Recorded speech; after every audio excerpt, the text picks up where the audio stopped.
House Leader, third party.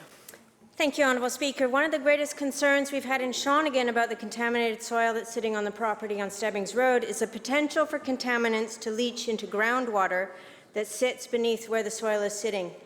The soil that was imported to this site in the winter of 2015-2016 had high levels of chloride. Since then, chloride levels in the monitoring well have increased more than 5-fold. Shallow monitoring wells were part of the conditions for the final closure plan that this minister ordered and were installed in October.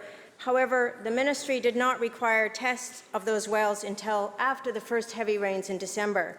Tests were done December 19th and 20th. It is February 18th, Honourable Speaker, 2 months since those water samples were tested. My question is to the Minister of Environment and Climate Change Strategies. Why have the water sampling results from the shallow monitoring wells not been made available to the public?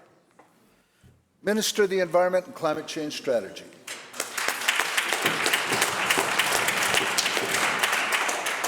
Thank you very much, Honourable Speaker. As the member knows, both of our parties share a commitment to ensuring that British Columbians are able to meaningfully exercise their right to clean, safe drinking water and to protect watersheds.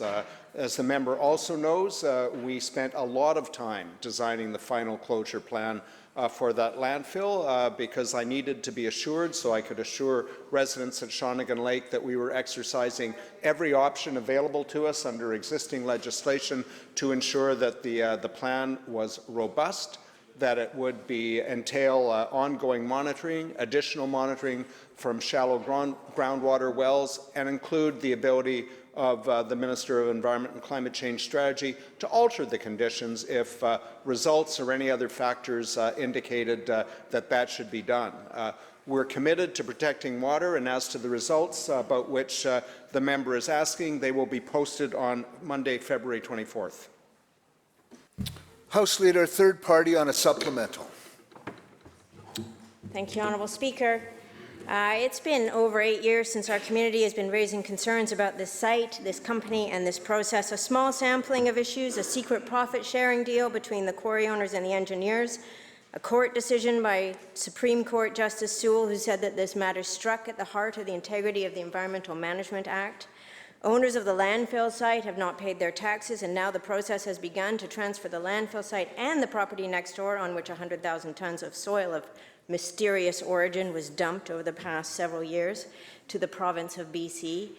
Now, one of the original signers of the profit-sharing deal is the person today who signs off on the water sampling to the Ministry of Environment. My question, Honourable Speaker, is to the Premier. When he was Leader of the Opposition, he came to the Shawnigan community and said he stood for protecting drinking water and protecting our community.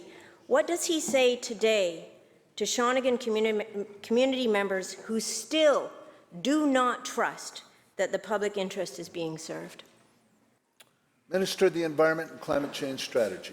Thank you very much, Honourable Speaker. And as I pointed out in my answer to the first question, we have taken a number of steps in the closure plan to increase transparency and to be able to respond to any information that comes to us. To the specific points raised by the member, as the member knows, we introduced and passed a Professional Governance Act to deal with the very issue that she raised about lack of transparency about interests and conflict of interest potentially that arose in the Shawnigan case. With respect to the water sampling, part of the closure plan conditions is that there will always be an independent observer either from the ministry or a qualified professional retained by the ministry to ensure that when activities are taking place on site, that we have an independent set of eyes overseeing that.